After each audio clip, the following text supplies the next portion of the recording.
ప్రజలకు అన్నీ తెలుసు, అంత ఈజీగా మోసపోతారని అనుకోను. అన్నీ గమనిస్తున్నారు, ఎవరేం చేస్తున్నారో చూస్తున్నారు. మేము కూడా టైం టు టైం మొత్తం ఎక్స్పోజ్ చేస్తాం. ఎందుకంటే శ్రీకాకుళంలో జరిగిన ఘటన కూడా ఒక ఫేక్ వీడియో రిలీజ్ అయింది, ఏఐ వీడియో.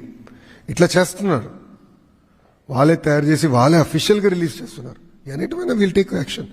బట్ నేను కూడా కోరేది, నేను కూడా ఆఫర్ ఇచ్చే గతంలో మళ్ళీ ఇస్తున్నా. నాకు అన్ని కంపెనీలు తెలుసని నేను అనట్లేదు. ఈరోజు ప్రతిపక్షంలో కూర్చున్న వైకాపా పార్టీ కూడా కొన్ని కంపెనీలు తెలిసి ఉండొచ్చు.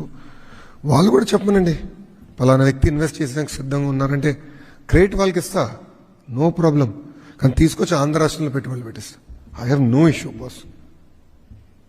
ఆంధ్ర రాష్ట్రం అభివృద్ధి చేసేదానికి అందరం కలిసికట్టుగా పనిచేద్దాం. ఎన్నికలప్పుడు పోరాడదాం, కొట్టుకుందాం, మాడదాం, పర్లేదు, నో ప్రాబ్లం. బట్ మిగతా టైంలో కలిసికట్టుగా రాష్ట్రాన్ని మనం అభివృద్ధి చేసుకుందాం, కలిసికట్టుగా రాష్ట్రాన్ని ముందలు తీసుకెళ్దాం.